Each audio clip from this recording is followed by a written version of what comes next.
The autonair carried a gentle chill as Captain James Wilson loosened his tie, walking through the police department's parking garage. His footsteps echoed against the concrete walls, mixing with the distant sound of sirens that had become as familiar to him as his own heartbeat over his 20 years on the force. The day had been long budget meetings, community outreach planning, and a stack of reports that seemed to multiply every time he looked away. He checked his phone, smiling at a text from his daughter. "Dad, don't forget to pick up your suit for tomorrow's ceremony." She was graduating top of her class from law school, following in his footsteps of pursuing justice, just taking a different path. The pride he felt whenever he thought about it made his chest swell. The drive home started like any other. Wilson's black SUV merged smoothly into the evening traffic, the city's lights beginning to twinkle as dusk settled in. The radio played softly, an old jazz station that helped him decompress after hectic days at the precinct. He changed out of his uniform before leaving, comfortable in his casual clothes, a navy sweater and khakis that his wife had gotten him for his birthday. His mind wandered to the community meeting he'd led earlier that day. The youth center needed more funding, and he was working on a proposal to redirect some of the department's resources to after-school programs.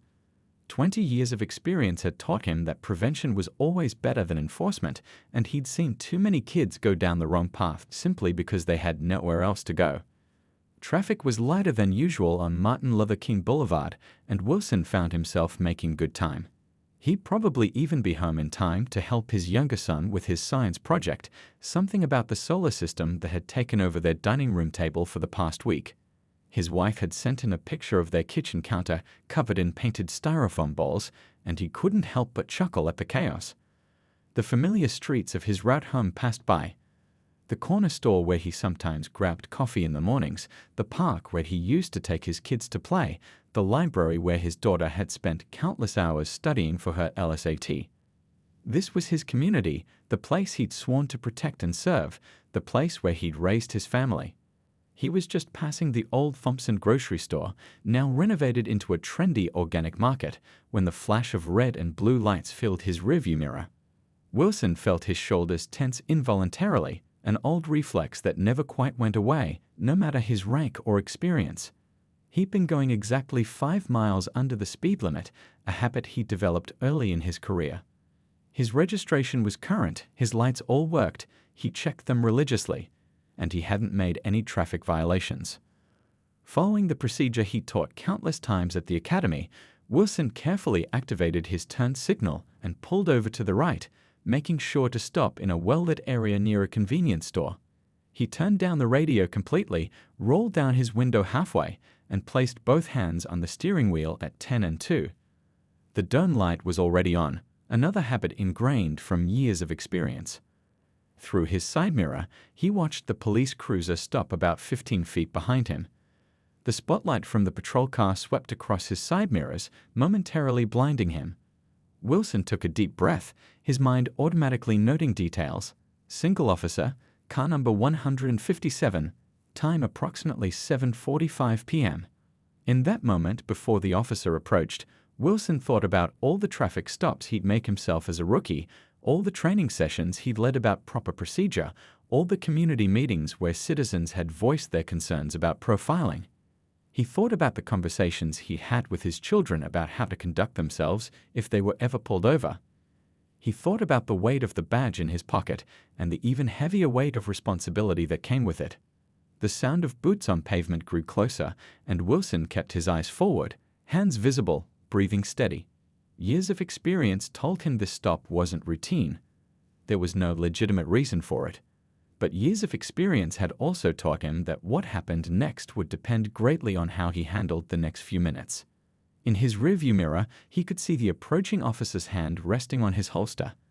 A young man, probably fresh out of the academy, with a stance that spoke more of nervousness than necessary caution. Wilson had seen that stance before, had corrected it in training sessions, had discussed how it could escalate tensions unnecessarily. The city sounds continued around them. A distant ambulance siren, the hum of traffic on the main road, the chime of the convenience store door as customers came and went. Inside the SUV, Wilson remained perfectly still, his decades of experience as both an officer and a black man in America converging into this single moment. Little did either of them know that this seemingly routine traffic stop was about to become a powerful lesson in perception, prejudice, and the possibility of change. As the officer's footsteps drew closer, Wilson silently hoped that tonight might be an opportunity for understanding rather than confrontation. Officer Thomas Reeves was 3 months out of the academy, and something about the black SUV ahead of him didn't sit right. He couldn't exactly say what, just a feeling, the kind his training officer had told him to trust. The vehicle was clean, expensive-looking, moving slightly under the speed limit. Maybe a little too perfect, he thought as he flipped on his lights. The SUV pulled over textbook style, proper signal, good distance from the curb, well-lit area. Reeves radioed in his location and the license plate number, then took a moment to adjust his body camera. His hand settled on his holster as he approached, not gripping, just resting there like they'd trained him. The night air was cool against his face, and somewhere nearby, someone was cooking something that smelled like his mom's Sunday dinners. Through the back window, he could see a man's silhouette, hands properly positioned on the steering wheel. Something about the perfect positioning made Reeves even more suspicious. He'd learned that sometimes the people who knew procedure best were the ones you had to watch out for. "Evening, sir," Reeves said, his flashlight beam sweeping across the interior. The car was immaculate. No fast food wrappers, no clutter, just a dry cleaning ticket on the passenger seat and what looked like a child's science project in the back. "License and registration, please." Wilson kept his hands on the wheel. "Good evening, officer. My license is in my wallet, back pocket, and my registration is in the glove compartment. Would you like me to get them now?" The careful pronunciation, the deliberate words, Reeves felt his suspicion deepen. "Yes, sir," slowly. His hand pressed a little harder on his holster. Wilson moved with exaggerated care, narrating each motion. "I'm reaching for my wallet now." The leather folder emerged smoothly from his back pocket. "Now I'm going to open the glove compartment for the registration." Each movement was slow, precise, practiced. Reeves studied the license. James Wilson, address in the good part of town. The photo matched the middle-aged black man behind the wheel, but something still felt off. The registration, when handed over, was current and matched the vehicle. "Mr. Wilson, do you know why I pulled you over tonight?" "No, officer, I don't." The response was calm, measured. Too calm, Reeves thought. "We've had reports of suspicious vehicles in the area." This wasn't strictly true. There had been no such reports, but it was a useful way to gauge reactions. "Where are you coming from?" "I'm heading home from work." Wilson's hands returned to the steering wheel, still visible, still perfect. "And what kind of work do you do, sir?" Reeves's flashlight beam swept the interior again, lingering on the science project in the back seat, a collection of painted spheres that looked like planets. "I'm in law enforcement." Wilson's voice remained steady, but there was something in his tone that Reeves couldn't quite read. The answer caught Reeves off guard, but he pressed on. "Law enforcement? Could you be more specific?" "I'm a police captain at the Metro Police Department, Central Division." Still calm, still steady. Reeves felt the first stirring of uncertainty. "Do you have any proof of that, sir?" "Yes, my badge is in my jacket pocket. Would you like me to reach for it?"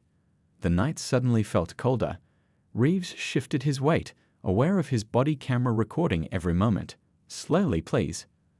Wilson reached inside his sweater with the same deliberate movements he used before. The badge that emerged caught the flashlight beam and gleamed gold.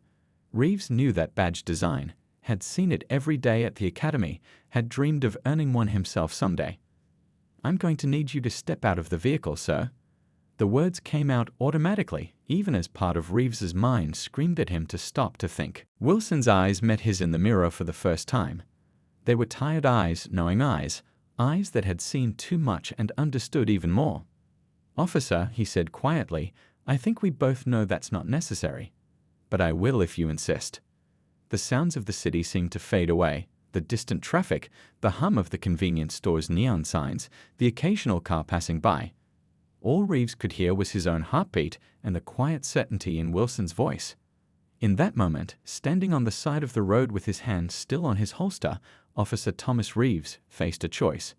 He could continue down this path, escalating a situation that he now realized had no justification, or he could acknowledge the reality in front of him, that he had made assumptions, acted on biases he didn't want to admit he had. The badge in Wilson's hand caught the light again, and with it came the memory of his academy instructor's words. Your job isn't to prove you're right. Your job is to do what's right. Reeves's hand fell away from his holster. The night air suddenly felt easier to breathe, though the weight of what he'd almost done, what he'd assumed, settled heavily on his shoulders. He was about to learn one of the most important lessons of his career, and it wouldn't come from any academy textbook. The tension hung thick in the air like summer storm clouds. Captain Wilson kept his movements slow and deliberate as Officer Reeves processed his badge, the young officer's flashlight beam lingering on the shield number. A car passed by, its headlights briefly illuminating both men's faces, revealing the subtle play of emotions neither could fully hide. I'm still going to need to run this, Reeves said, his voice carrying a slight tremor he tried to mask with authority. He was following procedure, but they both knew this stop had already gone far beyond standard protocol. Of course, Wilson replied, his calm tone masking the familiar weight in his chest. He'd been on both sides of this scenario, the officer making the stop and the black man being stopped. The duality of his experience sat heavy on his shoulders as he watched Reeves retreat to his patrol car in the rearview mirror. Inside his SUV, Wilson glanced at his phone. 2 missed calls from his wife. She'd be worried by now. He was usually home by this time, helping their son put the finishing touches on his solar system project. The styrofoam Jupiter in his backseat caught the gleam of streetlights, its painted red spot a silent witness to the scene unfolding. Through his mirrors, Wilson could see Reeves in his patrol car, radio in hand, presumably running the badge number. The captain knew exactly what the young officer would hear. 20 years of service, numerous commendations, current head of the Community Relations Division. He wondered if Reeves would also learn that Wilson had helped design the very traffic stop protocols he was now failing to follow correctly. A group of teenagers walked past on the sidewalk, their laughter fading as they noticed the police lights. Wilson watched them hurry by in his side mirror, their faces showing that mix of concern and curiosity he'd seen countless times. One of them pulled out a phone, probably recording. These days, every traffic stop had an audience. Minutes ticked by, marked by the rhythmic flash of red and blue against nearby buildings. Wilson used the time to steady his breathing, to push down the familiar frustration that threatened to surface. He thought about his own rookie days, about the mistakes he'd made, about the mentors who'd helped shape him into the officer he'd become. Finally, Reeves's boots scraped against the pavement as he returned. His approach was different now, hesitant, the earlier aggressive confidence replaced by uncertainty. The hand that had been resting on his holster now hung loosely at his side. Captain Wilson, Reeves started, then stopped, struggling to find the right words. Take your time, officer, Wilson said, still facing forward, hands still visible on the wheel. We're both professionals here. Reeves shifted his weight, the crunch of gravel under his boots betraying his discomfort. Sir, I need to ask, was there any particular reason you were driving so carefully in this area? The question hung in the air, its implications clear to both men. Wilson felt a familiar tightness in his jaw, but kept his voice level. Officer Reeves, I drive exactly like this every day. I drive like this because in 20 years of wearing the badge, I've learned that some habits need to be perfect. Would you like to know why? More cars passed by, their drivers slowing to look at the scene. A black man in an SUV, a young white officer standing tensely beside the driver's window, emergency lights painting everything in alternating red and blue. I was taught to watch for suspicious behavior, Reeves said, his voice smaller now. Driving too perfectly, they said it could be a sign. A sign of what, exactly? Wilson asked, though they both knew the answer. The words hung between them, unspoken but heavy with meaning. A police radio crackled somewhere, another unit responding to another call in another part of the city. The sound seemed to remind both men of their larger responsibilities, of the oaths they'd taken to serve and protect. Captain, I apologize, I should, Reeves began, but Wilson raised a hand, finally turning to look directly at the younger officer. Before you finish that sentence, I want you to think carefully about what's happening here.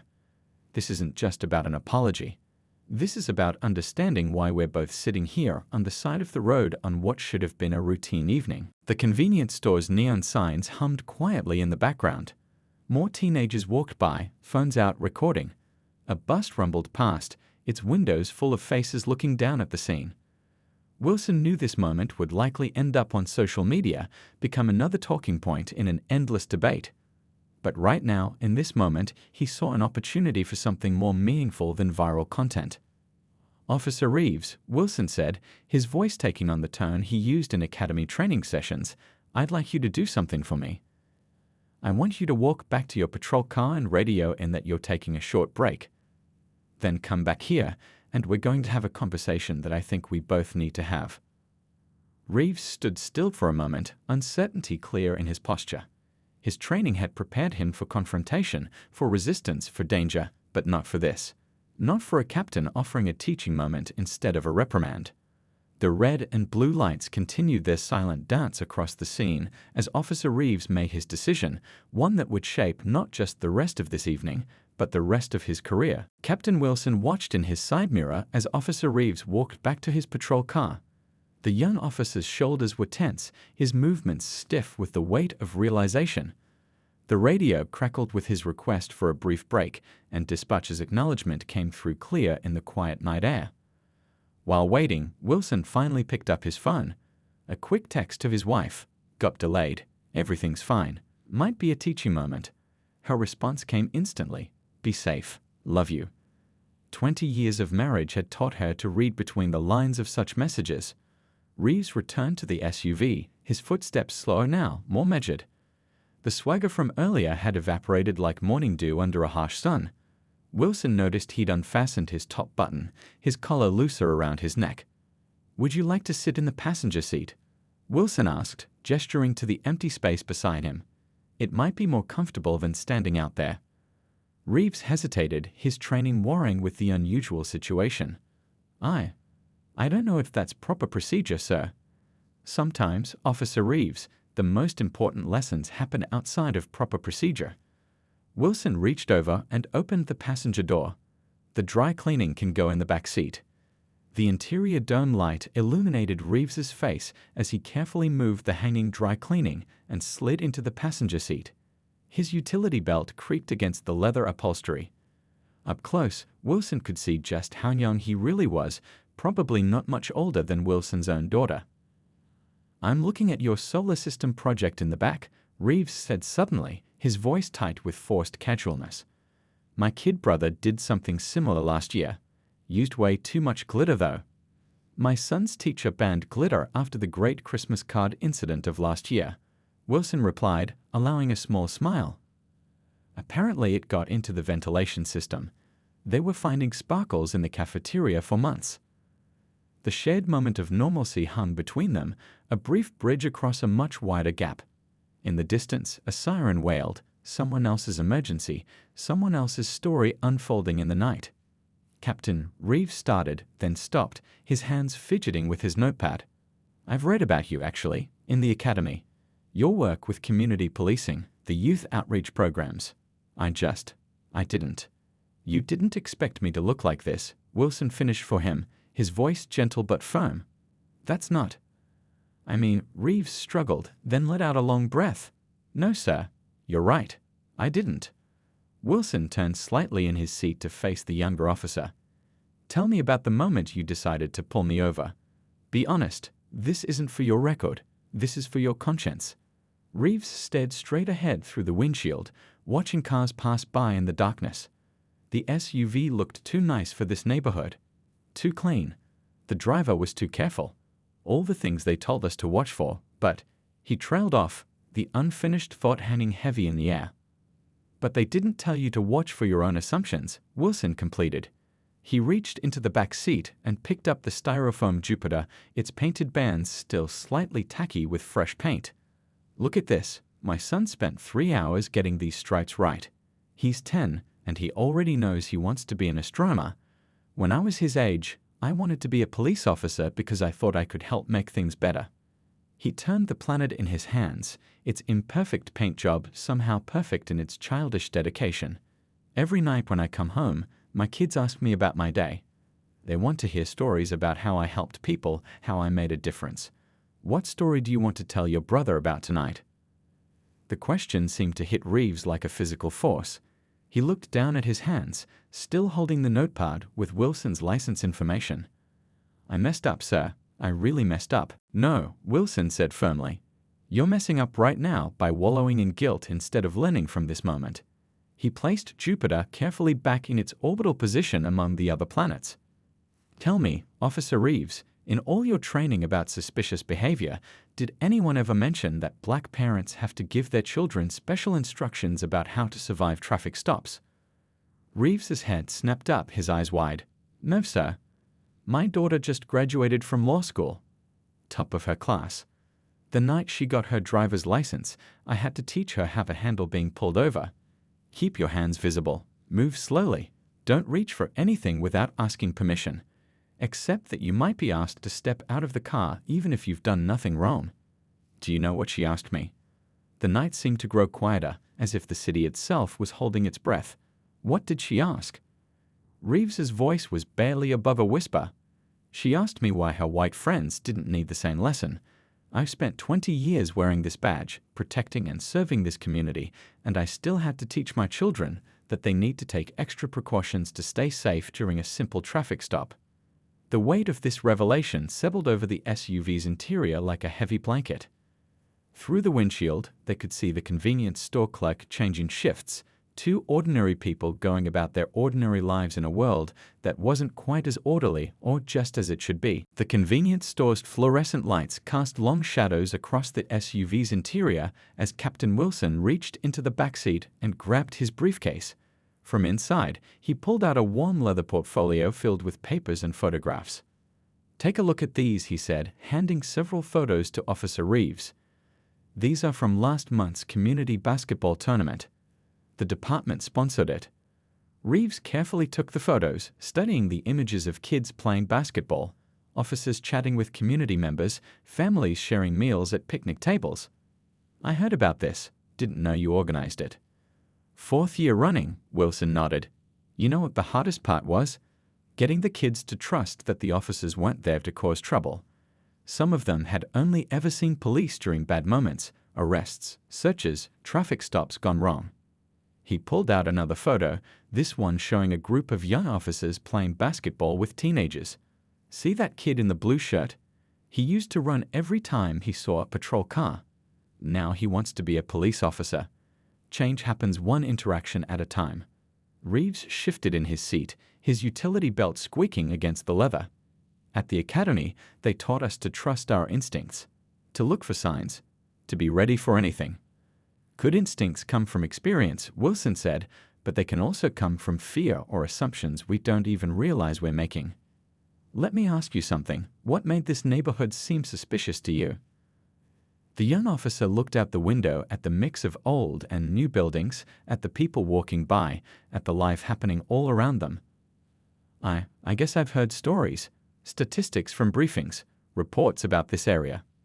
Numbers without context can tell whatever story we want them to, Wilson replied, pulling out a stack of papers from his portfolio. These are the real statistics for this district. Yes, we have challenges, but we also have one of the strongest neighborhood watch programs in the city. Crime rates have dropped 30% since we started community policing initiatives. A group of people exited the convenience store, laughing about something. Both officers watched them walk past, their joy a stark contrast to the serious conversation happening inside the SUV. You know what I see when I look at these streets? Wilson continued, gesturing at the neighborhood around them. I see Mrs. Chen's bakery. She gives free bread to hungry kids and lets the community board meet in her back room. I see Mr. Thompson's auto shop. He runs a free job training program for young people. I see home. Reeves looked down at his hands, still holding the tournament photos. We had this training session about bias, he said slowly. But it was just slides and statistics, not real people, not like this. Wilson nodded, understanding. It's easy to reduce people to numbers, to profiles, to threat assessments. It's harder to see the human stories behind every traffic stop, every call, every interaction. Tell me about your brother, the one who made the solar system. The sudden change of topic caught Reeves off guard. He's 12, smart kid, wants to be an engineer. A small smile crossed his face, always taking things apart to see how they work. And if someone pulled him over 10 years from now just because they thought he looked suspicious, how would you feel? The smile faded from Reeves's face as understanding dawned. He looked again at the photos in his hands, seeing them with new eyes. I'd be angry, he admitted quietly. I'd want them to see him as a person, not a profile.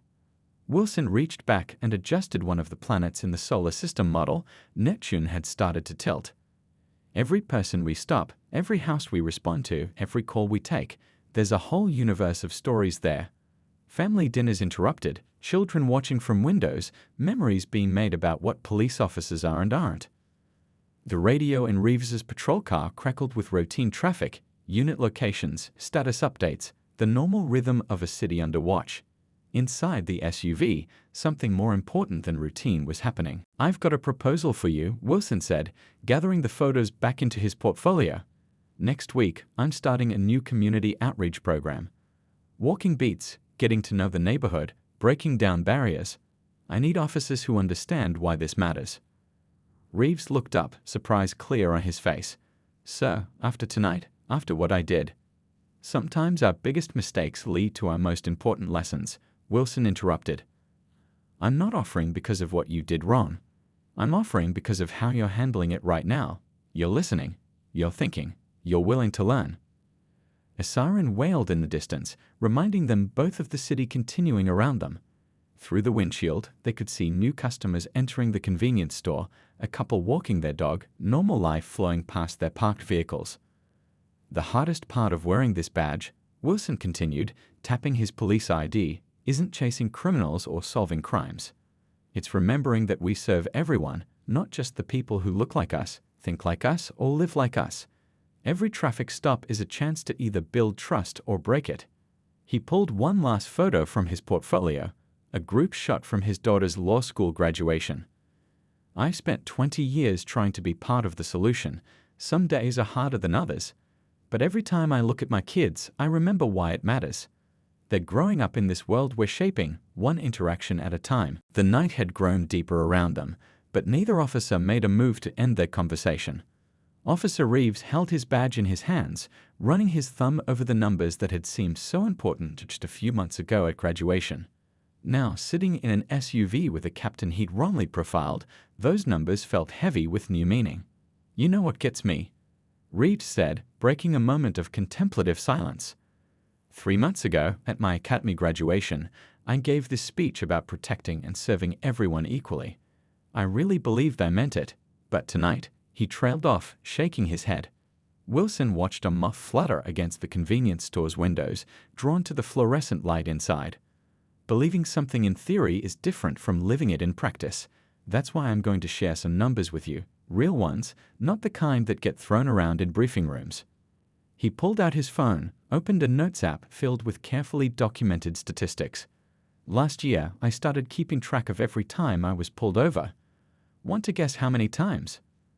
Reeves looked uncomfortable but met Wilson's eyes. How many, sir? 17 times. No citations issued. No warnings given. 17 times I had to prove I belonged in my own neighborhood, in my own car, in my own skin. Wilson's voice remained calm, but carried the weight of accumulated experience. And I'm one of the lucky ones. I have a badge that usually ends these stops quickly. A couple of teenagers rode past on bikes, their wheels humming against the pavement. One had a baseball bat sticking out of his backpack, probably heading home from late practice at the community field Wilson had helped renovate last spring. Sir, Reeves began, then stopped, gathering his thoughts. How do you not get angry? Bitter? I've been sitting here for 20 minutes and I already feel ashamed of what I did. How do you deal with it happening 17 times? Wilson smiled slightly. Who says I don't get angry? He gestured at the street around them. See that corner store? Last year, the owner called the police on a group of black kids who were just studying on the sidewalk. I responded to that call. Instead of immediately confronting her, I started bringing my paperwork there every Thursday, bought my coffee, chatted with her, let her get to know me as a person first, an officer second, and a black man third. Did it work? Reeves asked, genuinely curious. 2 months later, those same kids were back. Instead of calling the police, she brought them water and told them to let her know if anyone bothered them. Wilson's smile widened. Sometimes change happens through big gestures, but more often it's the small moments that matter most. Reeves looked down at his badge again. At the academy, everything seemed so clear. Good guys, bad guys, proper procedure. But tonight, I followed every procedure they taught us, and I was still wrong. Completely wrong. The academy teaches you how to be an officer, Wilson said, adjusting his rearview mirror to watch another patrol car cruise past. But it can't teach you everything about being human. That's something we learn on the streets in moments like this. He reached into the backseat again, this time pulling out a folder labeled Community Outreach Proposals. Remember that program I mentioned? Here's the full plan. I want you to read it, but more importantly, I want you to help me make it better. Reeves took the folder with slightly shaking hands. Sir, I don't understand. I racially profiled you. I made assumptions based on nothing but prejudice. Why would you want my help? Because you're sitting here having this conversation instead of making excuses. Because you're holding that shame and discomfort instead of getting defensive. Because maybe, just maybe, you'll become the kind of officer who stops another rookie from making the same mistakes. A message buzzed on Wilson's phone, his wife asking if he'd be home in time to help their son finish his project. The styrofoam planets in the backseat caught the streetlight, their painted surfaces gleaming like real celestial bodies. You know what my daughter told me when she decided to become a lawyer? Wilson continued, typing a quick reply to his wife. She said she wanted to change the system from the inside, just like her dad. I didn't have the heart to tell her how slow change can be, how many small battles we have to fight every day. Reeves opened the folder, scanning the first page. This is extensive. Community coffee meetings, ride-along programs, youth mentoring. All things that help people see each other as human beings first. Wilson nodded. When you shared coffee with someone, played basketball with their kids, helped them jump-start their car on a cold morning, it becomes a lot harder to see them as just another suspicious vehicle or potential threat. A delivery truck rumbled past, momentarily drowning out the ambient city noise. When it passed, Reeves was still studying the proposal, his expression thoughtful. You said earlier that I was handling this well, he said finally, looking up from the papers. But I don't feel like I am. I feel like everything I thought I knew about being a good officer has been turned upside down. Wilson checked his watch. Almost 2 hours had passed since the initial stop. That feeling, that discomfort, that's the beginning of real change. The question is, what are you going to do with it? 3 months after that fateful traffic stop, Captain Wilson stood at the back of the community center gymnasium, watching Officer Reeves play basketball with a group of local teenagers. The young officer had traded his utility belt for gym shorts, and his laughter echoed off the walls as one of the kids managed to steal the ball from him. He's different now, Lieutenant Rodriguez said, joining Wilson by the water cooler. Whatever you said to him that night, it stuck. Wilson smiled, remembering the solar system project still sitting in his son's room, now complete and sporting a blue ribbon from the science fair. Sometimes the best lessons come from our biggest mistakes. The community center buzzed with activity. In one corner, officers from the new bicycle patrol unit were teaching kids about bike safety. Near the entrance, other officers helped elderly residents fill out paperwork for the new Neighborhood Watch program. What had started as a single conversation in an SUV had grown into something much bigger. Reeves jogged over, wiping sweat from his forehead. Captain, you've got to see this. Remember Tommy, the kid who wouldn't even look at officers 6 weeks ago? He just asked about the Youth Police Academy program. Wilson handed him a water bottle. I saw. You did good work there, building that trust slowly. How's the new patrol route working out? Different, Reeves replied, taking a long drink. When you know the stories behind every store, every street corner, it changes how you see things. Yesterday, I saw a nice car driving slowly through the neighborhood. 6 months ago, I might have. He trailed off, then smiled. Instead, I recognized the driver, Mr. Chen's son, home from college, looking for a parking spot. A group of community leaders entered the gym, carrying trays of food for the monthly neighborhood meeting. The aroma of home-cooked meals filled the air. a mix of cultures and traditions that reflected the diversity of their community. You know what really got me thinking?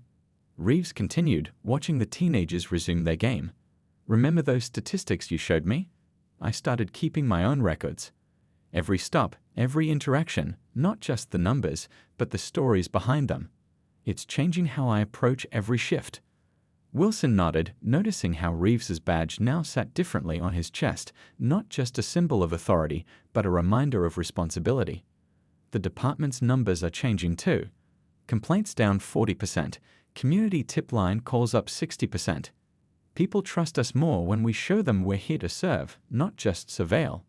Near the gym's entrance, a new officer, fresh from the academy, was attending her first community meeting. Wilson watched as Reeves excused himself and walked over to her, probably sharing the lessons he'd learned over the past 3 months. I'm implementing your training program in 3 more precincts, Lieutenant Rodriguez mentioned, scrolling through her tablet. The brass is impressed with the results. They're calling it the Wilson-Reeves method, building trust through honest conversations and community engagement.